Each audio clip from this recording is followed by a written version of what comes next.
水冷ユニットのアイスマン XR プロを使ってみたのでレビューします。進化した水冷モデルは猛暑のバイクにどこまで戦えるか。今回のアイスマン XR プロは冷却ユニットが別体式で腰のベルトにつけられます。これならバイクもいけるぞということで35度オーバーの猛暑の中チャレンジしてきました。今回使う一式がこれらなんですけれども、まず本体からいきましょうか。本体はおよそ A4 サイズくらいで中に水を入れて使うようになってます。他のベストとか色々とセットにして使うっていうそういう製品ですね。まずこちらが本体なんですけれども、ファスナーでこうなってまして、こちらの中に冷却水を入れるっていう設定になってますね。ここに冷却袋が入ってまして、ここの中に水を入れて、この氷とかですね、こういったものを中に差し込んでいって、中の水を冷やしてそれを循環させるという、そんな感じになってます。水を入れるところはこうチャックになっててですね、あまり水漏れとかしにくいようになってて、ここにこれを差し込んでいくっていう、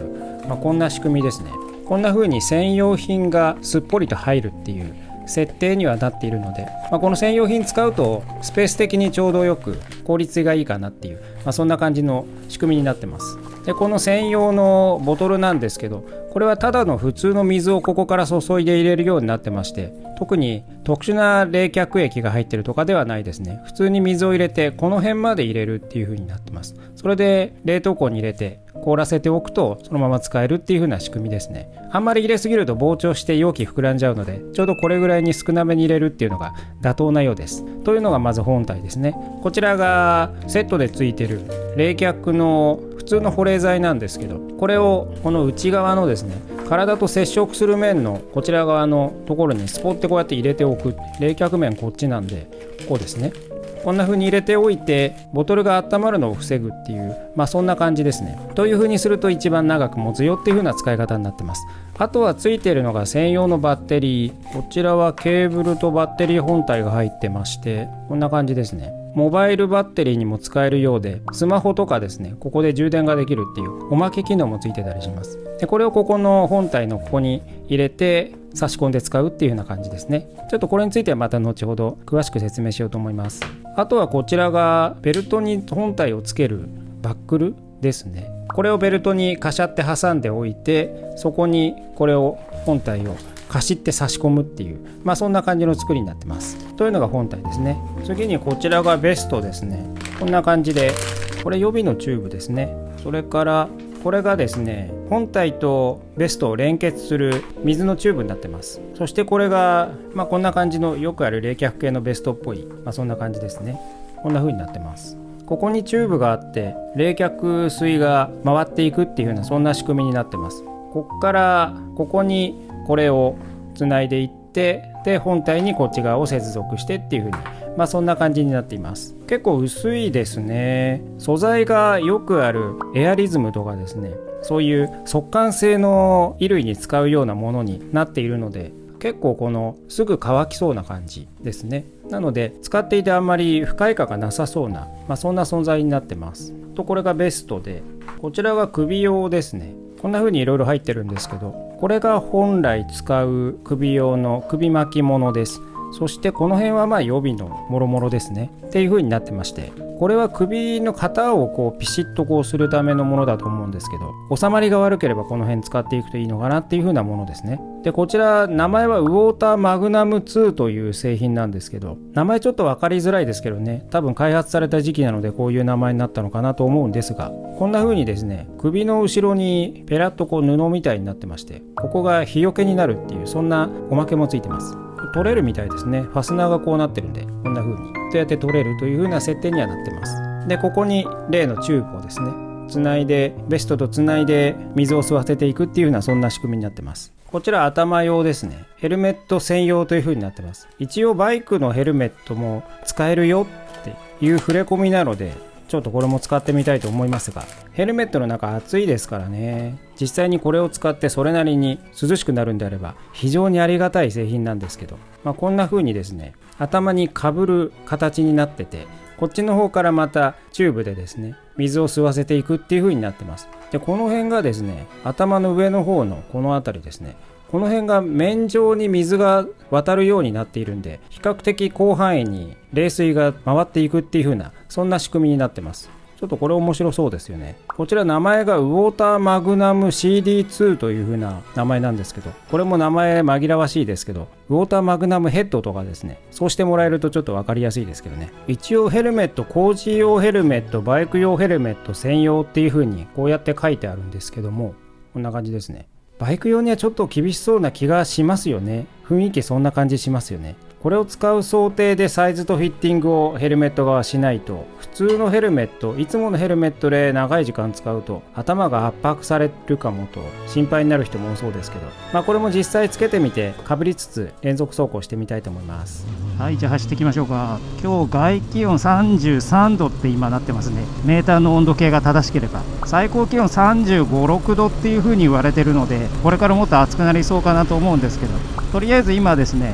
ベスト、それから頭のユニットですね、2つくっつけてアイスマン XR プロにつなげてます。体まず涼しいですね。何もなかったら多分灼熱で今頃やられてるかなっていうぐらいのかなりの暑さなんですけど、あと頭なんですけど、割と直接ひんやりはするんですけど、普通にこう走っててすごい涼しいなっていう感じは別に感じはしないんですよね。なんですけど、止まったりしてちょっとぼーっとしてると結構その接触面冷たいかなっていう感じはあります。あとはあれですね、ヘルメットの中、普段その信号待ちとかですね、止まった時にそれなりに暑いのでシールド開けたりするんですけど、なんとなくシールド開けずにずっとクローズのままでも割といけるかなっていう風に、そんな印象です。なのでそれなりにこう体感というか暑さですね、だいぶ和らいでるんじゃないかなっていう感じはあります。あとはメッシュジャケットで走行風もあるので、このベストの方ですね、体の方はそれも含めるとそれなりに涼しいですね。でも結構汗はかくんで、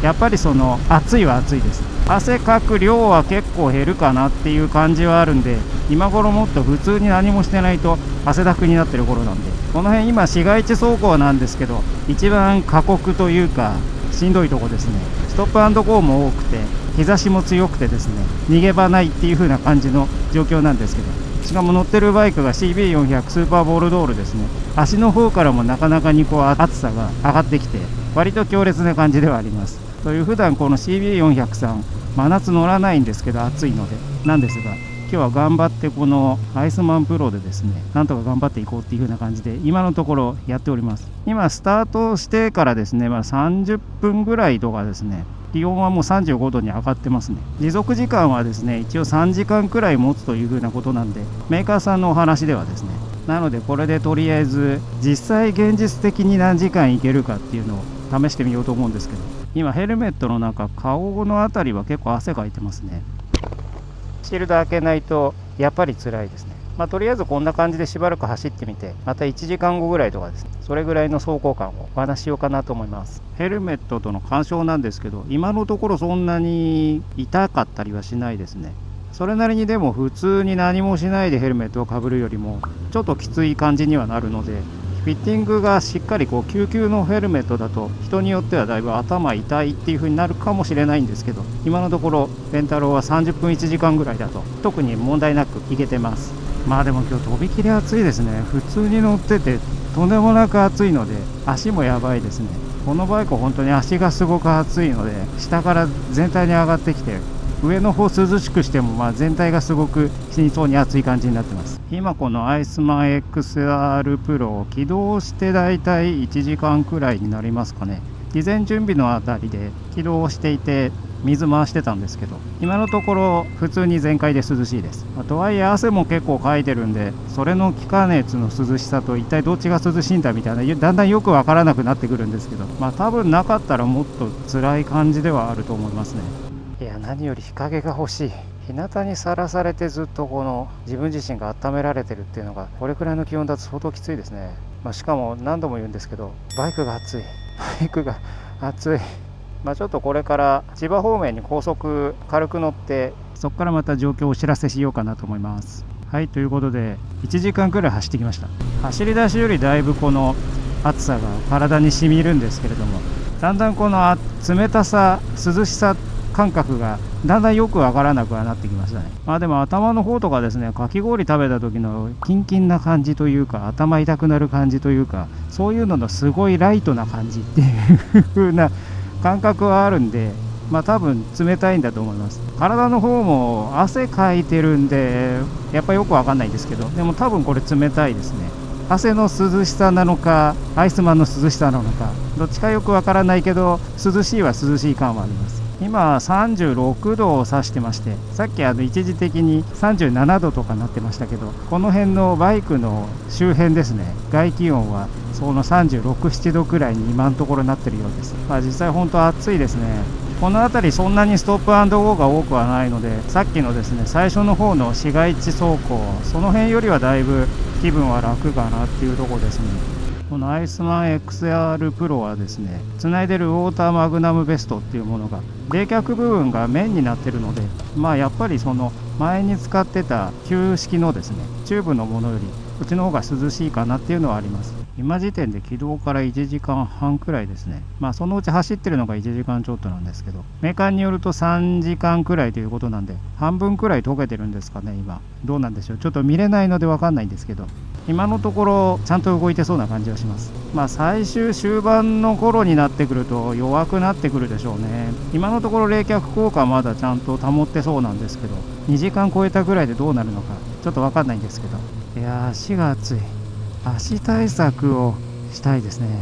体とか頭冷やしても足熱いんで、これどうにかしないと全体的にはすごい熱いままですね。メーカーさんぜひ足用のユニット開発してほしいですけど、そんなわけで35度以上で走り続けてますけど、また実際の持続時間ですね、その辺は完全に溶けるまで走り続けてから実測としてどれくらいだったかっていうのはまた後ほど報告しようと思います。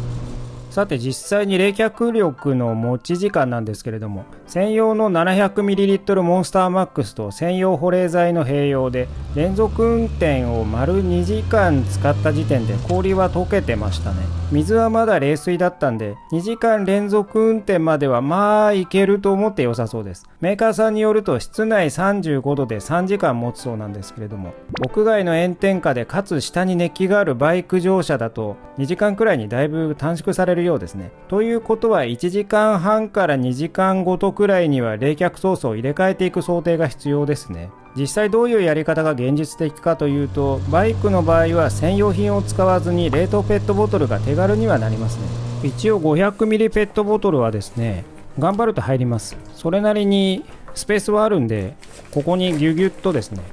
こんな感じで詰めるとそこそこギリギリなんですけど、まずまずいけるかなっていう、こんな感じですねっていう風に一応入れられるんで、これで運用するっていうのもありかなと思います。ただ専用品の 700ml と保冷剤の組み合わせより使える時間が短くなるので1時間半くらいが限度になりそうなところですね。冷凍ペットボトルなら出先でコンビニを探せば補給できるのでそこそこなんとかなります。ただ場所によってはコンビニがすごく遠くに行かないとなかったりもするので、それまでの1時間汗だくとか計画的に調達場所を決めておかないと失敗します。クーラーバッグに交換用を積んでいくのが確実ではありますね。ちょっと荷物になるので積載力があればこれはこれでいけます。保冷剤直巻きベストを使うときはそうやってクーラーバッグを積んでいくんですが、水冷の方がいくらか冷却効率が良さそうなのでクーラーバッグが小さくてもいける感じはあります。冷凍ペットボトルの出先調達と併用して調達できるときは外部調達して補充すれば最低限のストックで運用できると思います。保冷剤直巻きなどとの実運用比較はまた今度機会があればやってみましょうか。冷凍ペットボトルではなく専用のモンスターマックスを使う場合は4つか5つくらいスペアをクーラーバッグに入れておけば1日使えると思います。それほどスペースを取らないのでシートバッグなどには入りますね。あとは最悪コンビニで氷を買ってモンスターマックスの中に氷を入れるのはいけるかと思ってやってみました。入り口が小さいので細かい氷とかなら入ります。結構この狭いんですねここが。なので小さい氷をポコポコ入れていければそれなりにこの中冷やせるので一応応急処置にはなりそうですね。これで30分くらいは冷却時間を延ばせました。ただ面倒なので小さい氷パックをこちらの水袋の中に直接入れてしまった方が楽な気はします。冷凍ペットボトルでもよかろうって話ですね。付属バッテリー側の持続時間はこの連続使用状態、これですね、この状態で11時間で20秒作動45秒停止というので約30時間で、20秒作動の90秒停止という、ゆっくりモードですね。それで約40時間という風になっているので、この一番頑張って働いてくれる連続使用この状態でもバッテリーとしては1日普通にいけるようです。設計はよく考えられていて手間が少なく使えるようになっているんですが、まず冷却ソースを凍らせた状態で本体に水と冷却ソースを入れるっていうのが最初の手順になりますね。こちらの中にこれを突っ込むという風な感じになります。そして水を 200ml ほどですね、こちらをですねこの中にザザッと注いであげますという感じですね。であとはピピピッとここを閉めてあげて、でギュギュギュッとこう閉じてあげると、水漏れは多分しないので、こんな感じで OK っていう感じになります。そして裏にこの冷却用の保冷剤ですね、さらにこれをセットしてあげるとより良いということなので、こんな形になります。ということで冷却ソースのセットは OK で、この本体とベストの接続なんですけど、まずベストにこの長いやつですね、このホースつけといくんですけれども、こちらの方はですねこういったねじ込み式のチューブになっているので、ぐるぐるぐるっとこんな風にねじねじしてあげると、ちゃんと接続ができますという風にやっておいて、ベストと連結チューブがつながったら、あとはですねこの本体にここをパチンとこんな感じですね、2本つないであげるとこれで水が回るようになるので、ベストだけで使うのであればこれで基本的には OK です。でここに首とか頭とか用をつなぐ場合にはですね、こちらのベストの頭のところですね、ここを外してあげて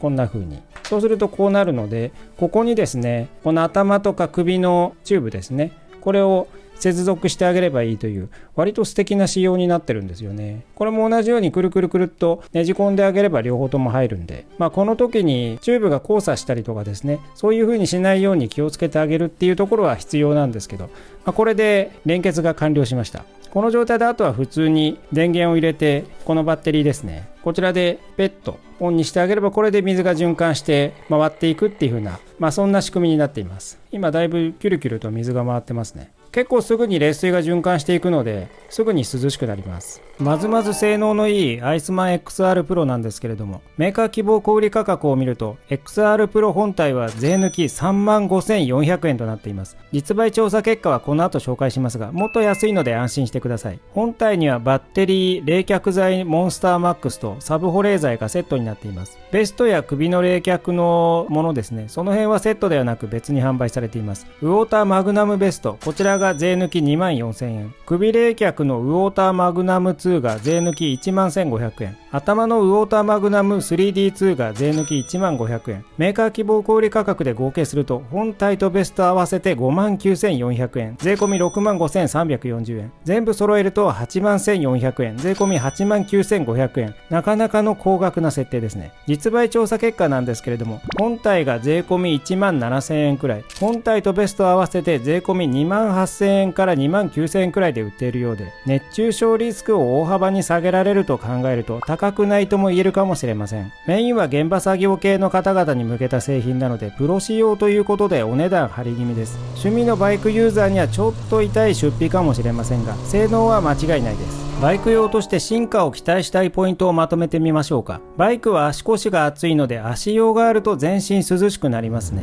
足に水冷を回して上に革パンツを履くと、中は涼しく外の熱を遮熱できるので最高になりそうな気がします。アイスマンはメインを現場作業系に向けた製品なので、あまりニーズがないかもしれませんね。この辺は他のメーカーに期待でしょうか。どのみち足まで回すと冷却時間が減るので、そちらの方もまた問題になりそうです。腰の本体が重いですからね。その腰のユニットですけど本当に結構重くて、何らかの冷却ソースとバッテリー、水を入れて 1.7 キロになるという設定になってます。水を入れない状態で手で持っても結構重いなと感じるので、腰の一点に来るより分散できるといいですね。ただバイクで走ってる間はあまり重量を感じないので特に問題なさそうです。降りて少し歩いたりするとずしっときて歩きづらいので、ちょっと歩いて移動する場合は本体を外した方が楽です。ベルトユニットと本体は簡単に外れて、ホースもパチッとすぐ取れるので付け外ししやすいところがこの製品の良いところですね。重さ測ってみますと、こちらが本体それだけですね。何も入ってない状態なんですけど、この状態で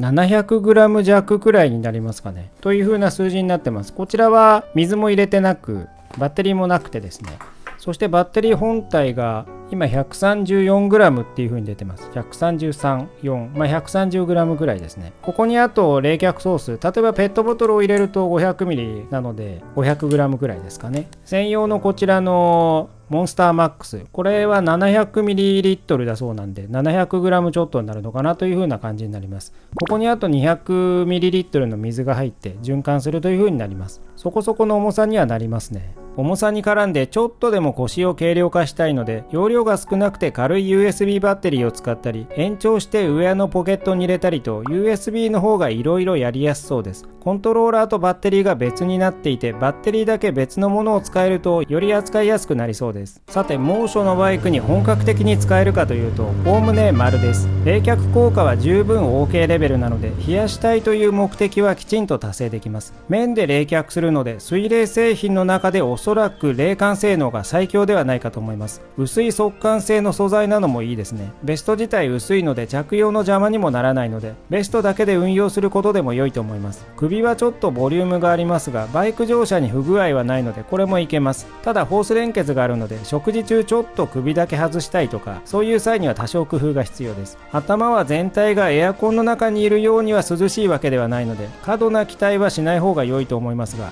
ヘルメットの中にかく汗の量がかなり少なくなりました。首と頭用は首の日焼けを防げる布が延長されているので、これも便利ですね。本体はベルトにつけるので左右どちらでも調整できそうですが、右につけるようにホースが出ているので左にするとちょっとやりづらそうです。ペンタローは右にあっても特に支障なく使えています。ただ本体は結構重いです。全体的にずしっとくるので、下半身が片側だけ重くなって人によってはちょっと疲れを感じるでしょうか。 2,3 時間程度は気にならないと思うんですけど、1日ずっと走ると人によって乗車中も重いと感じるかもしれません。ホースは一緒に入っている予備パーツで簡単に延長できるので、ちょっと伸ばしてシートバッグに入れたりすれば重さが気にならないので、それも良さそうです。全体的に背中に背負うより分離型の方が良いので、水冷で有効な冷却レベルを実現したい人にはおすすめですね。次回の冷却装備紹介は、コミネの水冷ベスト首冷却ペルチェ、コミネの新製品ヘルメット内冷却と水冷ペルチェ、保冷剤など物理冷却と水冷の比較などを順次やっていきたいと思います。よろしければ高評価、チャンネル登録、ハイプお願いします。ペンタロー LINE スタンプもあります。ラジオチャンネルでバイクの小話、90円のメンバーコンテンツでプライベートな話をしているので、よろしければそちらもご覧ください。じゃあまたねー。